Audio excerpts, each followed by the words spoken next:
ভারতে সম্প্রতি চালের চাহিদা কমেছে, অন্যদিকে ডলারের বিপরীতে রুপির বিনিময় মূল্য রেকর্ড সর্বনিম্নে নেমেছে।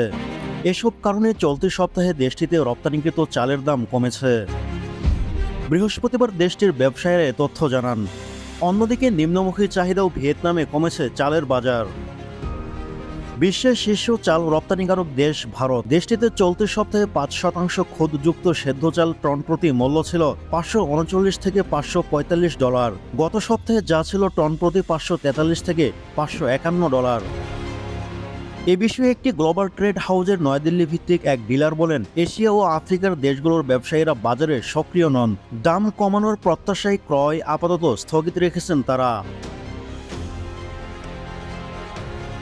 এ সময় তিনি আরও বলেন, চলতি সপ্তাহে ডলারের বিপরীতে ভারতীয় রুপির বিনিময় হার সর্বনিম্ন নেমেছে। এতে ভারতীয় চাল রপ্তানিকারকরা বেশি লাভে চাল বিক্রি করতে পারছেন। ভ্যাট দায়মুক্ত থেকে লাভজনক ব্যবসা পরিচালনার বিশ্বস্ত সহযোগী দ্য রিয়েল কনসালটেশন। স্বচ্ছ ভ্যাট আইনে দক্ষ ন্যায্য ভ্যাট প্রদানে। সাধারণ নির্বাচন সামনে রেখে গত বছর অভ্যন্তরীণ দাম নিয়ন্ত্রণ রাখতে চাল রপ্তানিতে বিভিন্ন বিধিনিষেধ আরোপ করেছিল ভারত সরকার। চলতি বছরও এসব বিধিনিষেধ কার্যকর আছে, তবে শীঘ্রই ভারত সরকার এসব বিধিনিষেধ শিথিল করতে পারে। থাইল্যান্ডেও চালের বাজার কমেছে। দেশটিতে চলতি সপ্তাহে ৫% খুদযুক্ত চালের প্রতি টন মূল্য ছিল $565। গত সপ্তাহে যা ছিল $570 থেকে $575। ব্যাংক ভিত্তিক এক ব্যবসায়ী বলেন, ইন্দোনেশিয়া থাইল্যান্ডের চালের চাহিদা কম, তাই দাম কমেছে। তিনি আরও বলেন, দেশে রপ্তানিকারকরা পরবর্তী নিলাম মৌসুমি দাম বাড়ার চেষ্টা করবেন। এছাড়া থাইল্যান্ডে চালের সরবরাহ নিয়ে কোনো উদ্বেগ নেই। প্রতিকূল আবহাওয়ায় ফলন ভালো হয়েছে বলে জানিয়েছেন তিনি।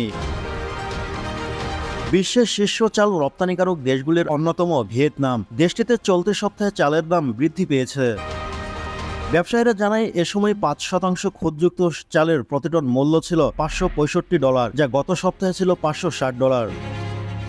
হোচিমিন সিটি ভিত্তিক এক ব্যবসায়ী বলেন, ফিলিপাইনে ক্রেতাদের কাছে ভিয়েতনামের চালের বাড়তি চাহিদা রয়েছে।